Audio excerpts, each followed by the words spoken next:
In a world where loneliness can break even the strongest hearts, there lived a boy who had nothing. No name that anyone remembered, no family waiting for him, and no hand to hold when the nights grew cold. He was not chosen, not wanted, not seen. Yet, against all odds, he dared to dream of something greater. This is not just his story. It's a reminder of what it means to fight, to hope, and to build love where none existed. This is the tale of the orphan who created his own family.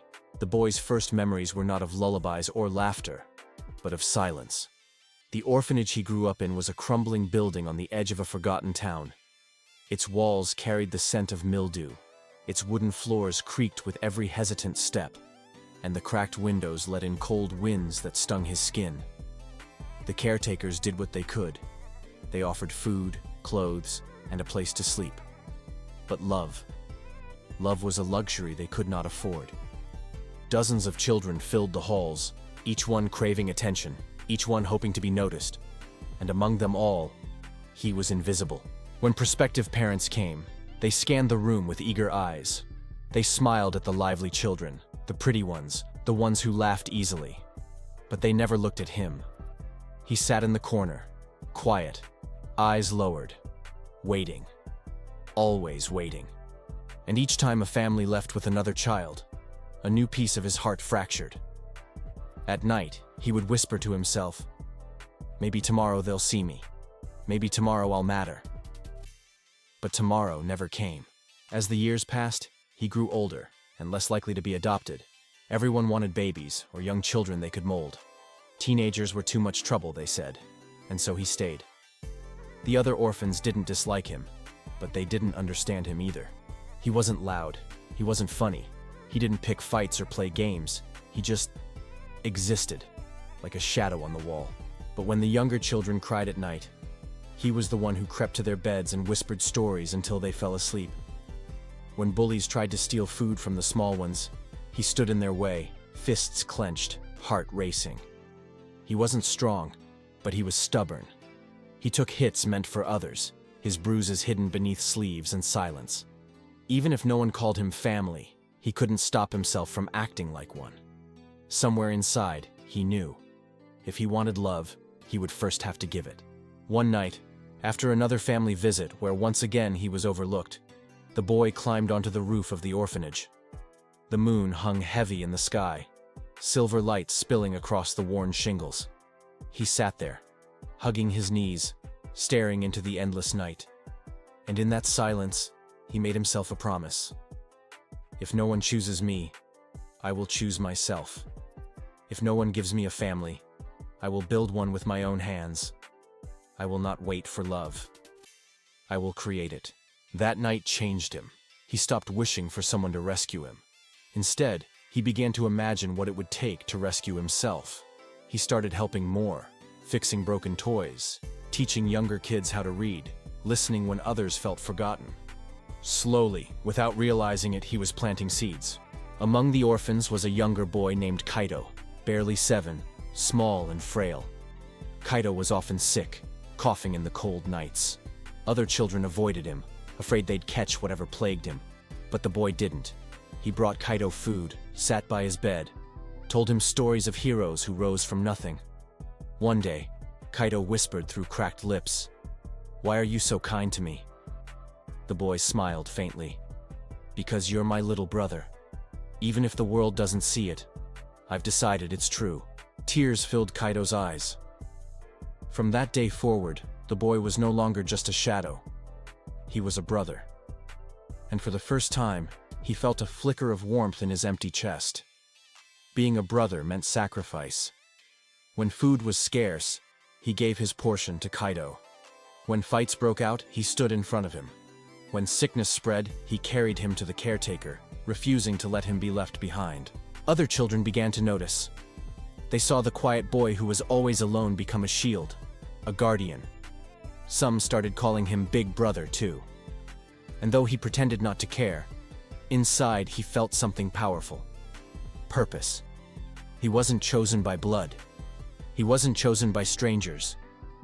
But here, among the broken, He was slowly becoming someone irreplaceable. Years later, when he was nearly 16, a family came looking for an older child. For the first time, the boy's heart leapt. Could this be it? Could he finally be wanted? But when the family saw Kaido clinging to his sleeve, they shook their heads. "We want someone easier," they whispered. The boy watched them walk away, his chest hollow. For a moment, despair clawed at him. But then Kaido's small voice cut through the silence. "You don't need them. You already have me." It was then he understood. His dream was no longer about being chosen. It was about choosing others. His resolve hardened. He would build a family so strong that no rejection could ever take it away. Word about the boy spread through the orphanage. Children who felt invisible, who had given up on ever being adopted, began to drift toward him. There was Aiko, a girl with fiery eyes who never smiled, scarred by the memory of parents who had abandoned her. There was Riku, who had run away twice, only to be dragged back each time. And there was Hana, silent and gentle, who always kept her drawings hidden in the folds of her notebook. They were misfits, forgotten, left behind. But around the boy, they began to change, too. He listened to their stories. He shared his bread when they were hungry. He sat with them in silence when words felt too heavy. And slowly, the circle grew. Kaido was the first, but now others began to call him Big Brother. Not because they had to, but because they wanted to. It wasn't adoption papers or bloodlines that tied them together. It was something deeper, the decision to belong to each other. But family, even a chosen one, is tested by hardship. One winter, the orphanage ran out of funding. Food was scarce. Tempers flared. Some children fought over scraps. Others cried themselves to sleep. The caretakers, overwhelmed and tired, could barely keep order. That's when bullies from the town began to sneak into the orphanage yard, mocking the children, throwing stones. The boy stood his ground. Bruises blossomed on his arms, cuts stung his skin, but he refused to move. "If you want to hurt them," he told the bullies, "you'll have to go through me." He wasn't strong, not in the way heroes in stories were. But he had something they didn't: the courage to endure pain for the sake of others. And that made him unshakable. That night, as he nursed his wounds, Aiko sat beside him. She didn't speak, but for the first time she reached out and held his hand. In that silence, she was saying what words could not. "You're not alone anymore." The years passed, and with them came new struggles. Some children were adopted, some ran away, and some stayed. But the boy never stopped holding the fragile family together. On his 17th birthday, with the stars spread across the sky like shards of broken glass, he gathered them all on the orphanage roof. "We may not have parents to guide us," he said, voice trembling yet firm. "We may not have a house waiting for us, or a name that means anything in this world. But we have each other, and I swear to you, when we leave this place, I will build us a home. Not just a building, but a place where no one is left behind, where no one is unloved. That's my promise to you." The younger ones looked at him with wide eyes, and for the first time, they didn't just see an orphan like themselves, they saw a leader. Kaido's small voice broke the silence. "Then, I'll follow you, Big Brother, wherever you go." And one by one, the others nodded. In that moment, the boy realized something profound. He had already created his family. He just needed to carry them into the future. The day came sooner than he expected. At 18, the law was clear. He could no longer stay at the orphanage. The caretakers gave him a small bag of clothes, a few coins, and little more than a pat on the back. No instructions, no guidance, just a door closing behind him. He turned back once, seeing the children pressed against the window, eyes filled with fear. Aiko bit her lip to keep from crying. Riku clenched his fists. Kaido's face was pale. The boy forced a smile. He raised his hand, promising silently, "I will come back for you." The streets were harsh. He worked odd jobs, hauling crates, scrubbing floors, sweeping alleys. He slept under bridges, in abandoned houses, anywhere the rain didn't reach. Hunger gnawed at him, but he held on to the promise he had made under the stars. At night, he imagined the family he would build, a place of warmth, with laughter instead of silence, love instead of emptiness. That dream became his fuel, keeping him alive through every hardship. Years passed. Slowly, he scraped together enough to rent a small, broken-down house at the edge of town. Its walls were cracked, the roof leaked, and the floorboards groaned.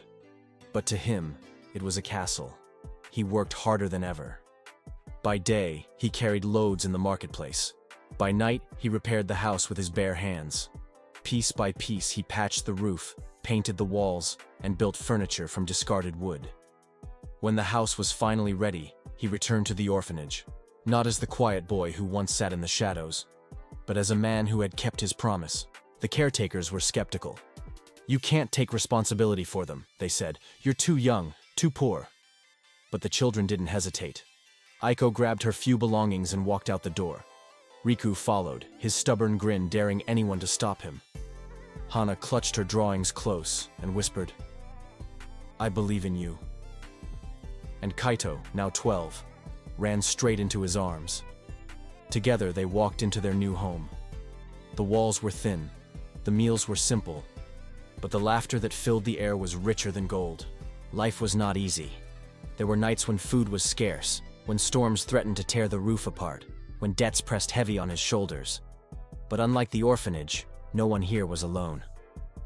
When Aiko had nightmares, he sat by her bed until she fell asleep. When Riku got into trouble, he guided him back with patience instead of anger. When Hana doubted her art, he hung her drawings proudly on the walls. And when Kaito grew sick, he worked double shifts to pay for medicine. They argued, they cried, they stumbled, but they did it together. And through every hardship, their bond only grew stronger. One evening, as they sat around the table eating rice and vegetables, Kaito looked up and said, "This feels like home." The boy, no, the young man, felt tears sting his eyes. For so long, he had longed for someone to say those words to him. Now, they were said because of him. In that moment, he realized he was no longer the orphan who waited for someone to choose him. He was the father, the brother, the protector of a family he had forged with his own hands. And so, the boy who once lived as a shadow became the architect of his own light. He built a family, not from blood, but from loyalty, love, and shared pain. His story is not just about survival, it's about transformation. About refusing to let the world define your worth, and instead, creating a destiny with your own hands. For those watching, remember this: your beginning does not decide your ending. Loneliness does not mean you are unworthy. You have the power to create bonds, to find your people, to build your own family. If this story touched your heart, don't let it end here. Join our journey. Subscribe to this channel, like this video, and share it with someone who needs hope today. Because no matter where we come from, together, we can all create a family that lasts forever.